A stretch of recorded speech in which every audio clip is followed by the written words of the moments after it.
Friends welcome to रूप skin care. तो बंधुरा ग्लोइंग स्किन আমরা সবাই চাই। আমরা চাই আমাদের স্কিনে কোনো রকমের দাগ ছোপ থাকবে না, পিম্পলস থাকবে না, ব্রণ থাকবে না, অ্যাকনে হবে না, স্কিনটা একদম সফট থাকবে, রিঙ্কলস আসবে না, তাই তো? তো এরকম স্কিন যারা চাও তাদের জন্য কিন্তু এই ভিডিওটা। তো আজকে তোমাদের সাথে শেয়ার করব ভিটামিন সি সিরাম তোমরা কি করে বাড়িতে তৈরি করে নিতে পারবে। আর আমরা যখন মার্কেট থেকে ভিটামিন সি সিরাম কিনতে যাই তখন দেখি আমরা যে তার প্রচুর দাম, কেননা সেই একটু হাই রেঞ্জেরই হয় ভিটামিন সি সিরাম। তো সেই সিরামগুলো অনেকের স্কিনে অনেক রকমের রিয়াকশন করে, সবার স্কিনে সেটা পারফেক্টলি যায় না, লাগানোর পরে কাজ করে না, কেননা তার মধ্যে অনেক ধরনের কেমিক্যাল থাকে। তো এই সিরামটা আমরা কিন্তু বাড়িতেই বানিয়ে নিতে পারি মাত্র কিছু ইনগ্রিডিয়েন্টস দিয়ে। আর আমি যেভাবে বলবো সেইভাবে যদি তোমরা সিরামটি বানিয়ে ইউজ করো তাহলে দেখবে এর এফেক্ট কত তাড়াতাড়ি তোমার স্কিনে চলে আসে, তোমার স্কিনটা অনেক বেশি গ্লোই হয়ে যাবে। তাহলে প্রথমেই এই সিরামটি তৈরি করার জন্য নিয়ে নিতে হবে লেবু। আমি এখানে নিয়েছি দুটো লেবু, তোমরা চাইলে পাতি লেবু নিয়ে নিতে পারো। ভিটামিন সি লেবুতে প্রচুর পরিমাণে থাকে আমরা জানি, তো ভিটামিন সি কমলা লেবুতেও প্রচুর থাকে। যদি তুমি কমলা লেবু পাও তাহলে তুমি কমলা লেবু নিয়ে নেবে, কমলা লেবুর যে খোসাটা সেটাই লাগে। তো আমি এখানে লেবু ব্যবহার করছি কেননা লেবুটা সবসময় অ্যাভেলেবেল পাওয়া যায়, কমলা লেবু সব সিজনে পাওয়া যায় না। তো লেবুটা ভালো করে ধুয়ে নিয়েছি, দুটো লেবু। এরপর একটা পিলার দিয়ে যে উপরের স্কিনটা সেটাই লাগবে, এই ওপরের সবুজ অংশটা সেটা নিয়ে নেব। দুটো লেবুকে পিলার দিয়ে পিল করে নিয়ে তারপর আমি একটা বাটিতে কিছুটা পরিমাণে জল দিয়ে তার মধ্যে এই লেবুর খোসাগুলোকে রাত ভরের জন্য ভিজিয়ে রাখবো। একদম সারা রাত এটা ভেজানো থাকবে, এইভাবে বেশি জল দেবে না, একদম অল্প পরিমাণে জল দেবে, দিয়ে ঢেকে রেখে দেবো। আর তারপর দিন সকালে এটাকে মিক্সিতে পেস্ট করে নিতে হবে। মিক্সিতে পেস্ট করার যদি তোমাদের কাছে মিক্সি না থাকে তাহলে তোমরা শিলপাটাতে বেটে নেবে, নিয়ে একটা ছাঁকনি দিয়ে ছেঁকে নেব রসটা। এই ছাঁকনি দিয়ে পুরো রসটা বেরিয়ে গেছে, এটাই কিন্তু সিরাম বানাতে লাগবে।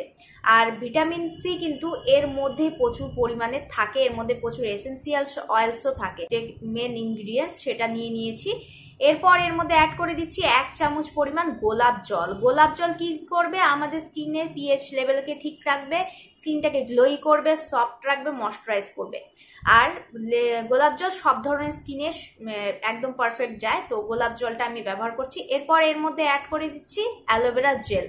এই অ্যালোভেরা জেলটা কি করবে, এই সিরামটাকে ভালো রাখতে হেল্প করবে, প্রিজার্ভ করতে হেল্প করবে। আর স্কিনটা নিয়ে অ্যালোভেরা জেল খুব ভালো কাজ করে, আর এটাকে সিরামের কনসিস্টেন্সিও দেবে। তো তোমরা যত যেরকম সিরামের কনসিস্টেন্সি চাবে সেই হিসাবে অ্যালোভেরা জেল অ্যাড করে নেবে।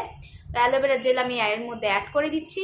আর এর মধ্যে অ্যাড করছি আমি কিছুটা পরিমাণে প্রায় 8 থেকে 9 ফোঁটা লেমন এসেন্সিয়াল অয়েল। তোমাদের কাছে যে এসেন্সিয়াল অয়েল আছে সেটাই তোমরা অ্যাড করতে। যদি লেমন এসেন্সিয়াল অয়েল তোমাদের কাছে না থাকে তাহলে তোমরা এর মধ্যে কিছুটা পরিমাণে ভিটামিন ই অয়েল বা ভিটামিন ই ক্যাপসুল সেটা অ্যাড করবে। যাদের প্রচুর পরিমাণে ড্রাই স্কিন তারা দুটো ভিটামিন ই ক্যাপসুল অ্যাড করবে। ভিটামিন ই ক্যাপসুল কি করবে, এটাকে প্রিজার্ভ করতে হেল্প করবে, তাই তো? কেননা ভিটামিন সি কিন্তু খুব তাড়াতাড়ি বাতাসে অক্সিডাইজ হয়ে যায়, সেই কারণে কিন্তু এটাকে প্রিজার্ভ করাটা খুব দরকারি। আর এটা আলোতেও কিন্তু একদম অক্সিডাইজ হয়ে যায়, খুব গরমে আলোতে রেখে দিলে, বেশি আলোতে রেখে দিলে সেটা কিন্তু নষ্ট হয়ে যাবে। তার জন্য এটাকে ফ্রিজে স্টোর করতে হবে, আর এখন যেহেতু গরমকাল সেজন্য এটাকে ফ্রিজে রাখতে হবে। তো এরপর সবকিছু খুব ভালো করে মিক্স করে নিলেই এই সিরামটি একদম রেডি হয়ে গেছে। ভিটামিন সি সিরাম সবসময় রাতে অ্যাপ্লাই করবে, তার জন্য আমি রাতে শোয়ার আগে পুরো মুখ পরিষ্কার করে ধুয়ে নিয়েছি, আমি ফেস ওয়াশ দিয়ে মুখ ক্লিন করে নিয়েছি। এরপর এই সিরামটি পুরো মুখে অ্যাপ্লাই করে নিচ্ছি, তোমরা চাইলে ড্রপার দিয়েও লাগিয়ে নিতে পারো।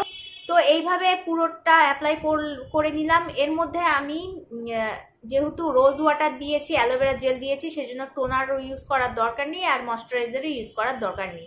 তো আমি একবারে এইভাবে লাগিয়ে রাত্রে শুয়ে পড়তে হবে। পরদিন সকালে উঠেই তুমি নোটিস করবে যে তোমার স্কিন কতটা গ্লোই হয়ে গেছে। আর ফ্রেন্ডস, তোমরা এই সিরামটি কিছুদিন ইউজ করো, আই হোপ তোমরা নিজেরাই তোমাদের স্কিনের চেঞ্জেস দেখতে পারবে। তো এইভাবে ভিটামিন সি তোমরা দেখলে কত সহজে আমরা বাড়ির ইনগ্রিডিয়েন্টস দিয়ে কিন্তু বানিয়ে নিতে পারি। আর যদি তুমি রেগুলার ব্যবহার করো তাহলে দেখবে তোমার স্কিন কতটা গ্লোই হয়ে গেছে। আর ফ্রেন্ডস, এটাকে কিন্তু 7 দিন রাখা যাবে ফ্রিজে, তারপর আবার নতুন করে বানিয়ে নিতে হবে। তো বন্ধুরা, যদি ভিডিওটি হেল্পফুল মনে হয়, যদি ভালো লাগে, তাহলে কি করতে হবে, ভিডিওটি একটি লাইক দিয়ে চ্যানেলটিকে সাবস্ক্রাইব করতে ভুলো না, আর সাবস্ক্রাইব করে পাশে থাকা বেল বাটনকে হিট করে দিও, আর শেয়ার করো তোমার ফ্রেন্ডস আর ফ্যামিলির সাথে। ততক্ষণের জন্য সবাই খুব ভালো থেকো আর সুস্থ থেকো।